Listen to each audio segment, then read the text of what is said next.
Also coming up in this show, Nigeria's headline inflation rate is projected to decrease by 25 basis points to 34.5% in December. According to a report released by AfroInvest Research on Saturday, this anticipated decline is primarily due to the significant base year effect on the food inflation segment and the continued recovery in the exchange rate, with expectations that the naira will strengthen to below 1,600 naira per dollar. Now, the National Bureau of Statistics previously reported that the headline inflation rate for November rose by 70 basis points to 34.6% year-on-year, representing the highest level in over 20 years. On a month-to-month basis, the inflation rate remained stable at 2.6%, resulting in a year-to-date average monthly inflation rate of 2.5%. Now, international economic analyst and the CEO of Finance with Mukhtar joins me now for more on this conversation. Top of the morning to you in compliment of the season, Mukhtar. Thank you, Justin. Compliment of the season to you too. Yes, I wish you the same, my brother. So let's start with the inflation figures by AfroInvest. Are you also optimistic that the inflation rate will decline this month in December? Although I am a bit skeptical. I don't know what your thoughts are. I think for the first time, I'm not skeptical. I think I'm optimistic with things that have happened around. Like that report said, we've seen a corridor of stability. I always say it's a corridor of stability, it's not yet stability. Yeah. And that corridor of stability is still between that 1,600 and 1,700. So definitely, I think I'm excited about that. Exchange rate has moderated a little. Again, we are in the euphoria of the recent reduction in price of petroleum products. We see that play also in prices coming down, especially in the retail side. We've seen the new what the municipal is trying to do, allowing Bureau change to assess the weekly autonomous foreign exchange market with $25,000 weekly. I think that also will be a game changer, will create effects in the retail side of the economy, and that also could drive down the exchange rate. So I think I can't but agree with that report based on those permutations. And again, those permutations all depends if all those permutations comes to pass. But one thing that we know have come to pass is that the price of refined petroleum product is going to go down. And then also, hopefully, we'll see the exchange rate maintain that corridor of stability. All right, fine. I agree that the price of petroleum product will come down and exchange rate and all of that. But then what about the issue of food inflation, which has actually driven the inflation high over time? Do you see any of that abating? Are there any programs or policies that you think would actually help in reducing food inflation? Because that's one of the issues that keeps on raising our numbers. Yes, food inflation is caused by various factors. And one of those factors that are responsible for food inflation is the high cost of transportation. So when the reduction in the price of transportation will also help in bringing down price of food. Also, another cause of food inflation is also, especially if you're talking about the finished product, is also the high cost of energy. When we talk about especially diesel and others, we've seen that also stabilize. Then again, food inflation also is caused by the finished products, where when you have to import those machines, and we have seen exchange rate stabilize to make it a finished product. So that also will help in bringing down the inflation challenges.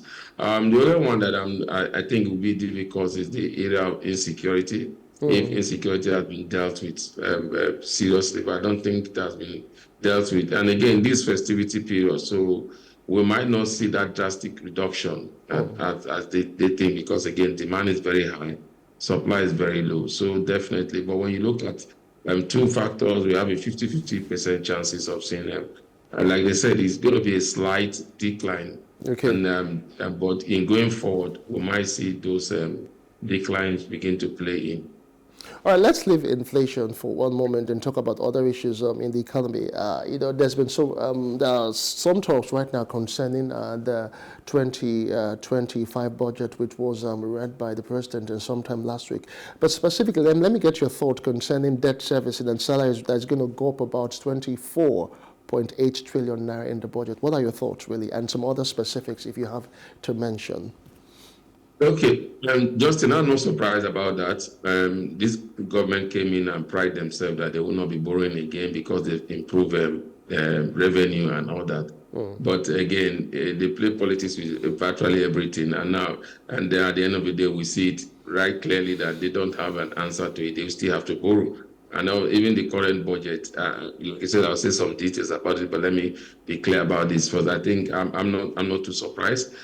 Salaries and allowance, of course, you shouldn't be surprised, Justin, when you have 12 senior special advisors on media alone. Political appointees, expansion, increasing in terms of department. You have not Niger, Northeast based Development Commission, South-based Development Commission. All these have created more room for salaries and allowance and expenditure for political appointees, travelings also, and all those. So I'm not surprised when you see that. Cost in those areas go high. Now, other things that you've said about that, I think also I want to mention the budget production, oil production at 2.03 million barrels per day. That is very ambitious. Remember, I said it last year when they said 1.5 million barrels per day. I said that was ambitious. They were not able to meet that up to today. They end up at 1.44 with condensed off where they said that they were able to do 1.7 million barrels. So what that didn't happen on time. It happened towards the end of the budget year. That is one. Secondly, again, exchange rate at 1,400. I remember the last budget exchange rate was at 1,000.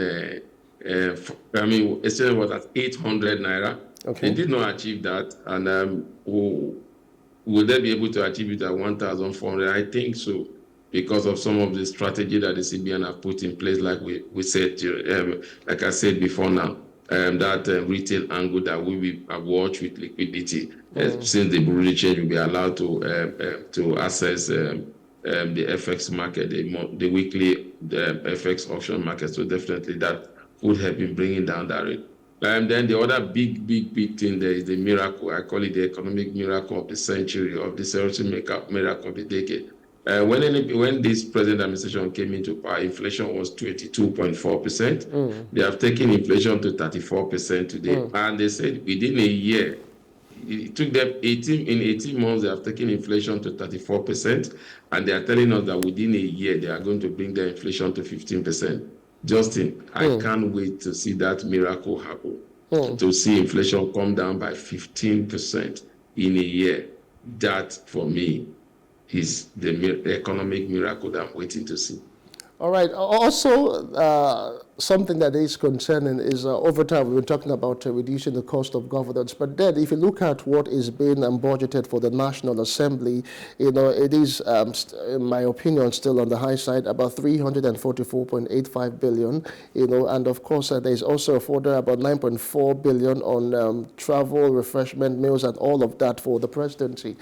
So what are your thoughts, really? Over time, we've talked about, how Nigeria needs to reduce the paraphernalia of government and all of those, bogus spendings, as it were. But then, over time, this keeps on recurring.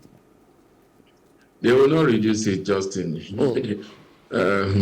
only the common man they try to tie their bread. They are still living large. The president has been in Lagos for some days now. Yes. You can see the amount of convoys that are following the president everywhere, or the amount of government officials that comes, and the amount of hardship it has caused to Lagosians in terms of cost, because a lot of Lagosians spend hours now on traffic because the president is around. Okay. So definitely you can see the kind of government, they've never played, I'm not surprised. What the National Assembly is getting is more than what health is getting. It's more than what education is getting.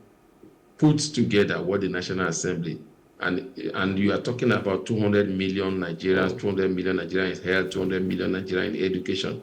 And yet, what the National Assembly is getting is more than what 200 million Nigerians will be struggling to get in health and education. So I'm not surprised. And you see, the challenge I have with this administration is that this is the first administration that I think I stand to be corrected, that are more or less a political administration. And you know what they say? They say politician thinks of the next election. Yeah. Statesmen think of the future. So what will be people who have in power now are politicians. So whatever they are doing it towards the next election. They don't care about the future of this country because we don't have a statesmanship in terms of the way they want to live their life, the kind of foundation they want to lay. So I'm not surprised in what we are getting. So until we have a statesman as a leader, it will take a long time for us to reach that promised land. So expenditure this high shouldn't surprise you. Okay, let's leave the 2025 budget. Let's talk about petrol price. From today, officially, we hear that IPMAN is saying that they will sell at 935 naira per litre.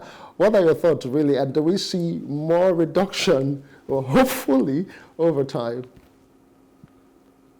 Justin, I'm excited. You know, I've been an advocate of deregulation for years. So I'm happy that finally we are beginning to see the advantage of deregulation. And again, we might continue to see those advantages from January, knowing what the President of America has said. He has said it over and over again, that he's going to make sure that the reserves in America are put into the market, and America might not need to import a single liter of crude oil. So that could also help drive down the price of crude, and that could help reduce that. When that reduction is happening in the international market, then it will help reduce our local price here.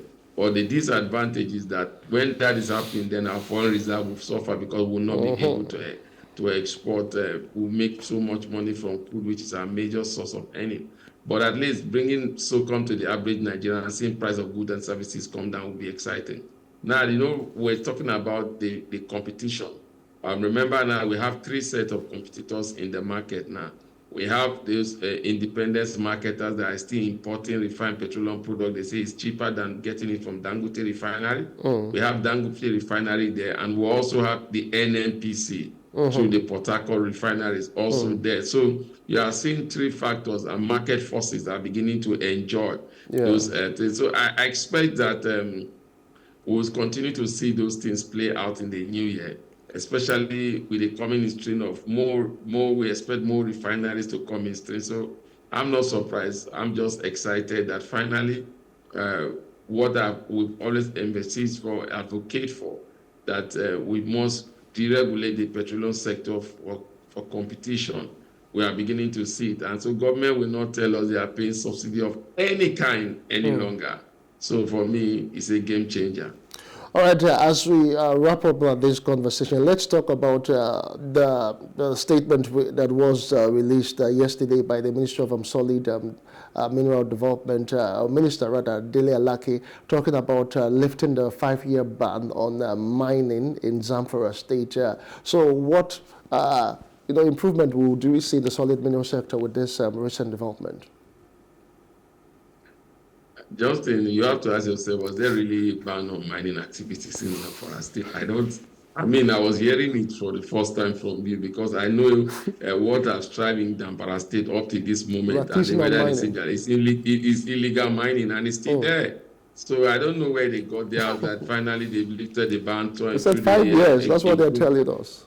But you and I know that for 5 years there've been illegal mining activities in Zamfara State, and even in Niger State, that even took the life of a lot of people. So I see, that's why I keep saying that we have people just keep on saying, so you tie that to his achievement now, that, finally we have solid mineral production in Zamfara State. It does, for me, I don't think that's true. They've been banned on illegal mining, and illegal mining is still thriving. And so whether they are an improvement in security to warrant finally the federal government. So who are those that have those licenses to mine those mines in Zamfara? Do they have the courage to send their staff there again to continue mining? Because as we are aware, soft target has become the choice of terrorists.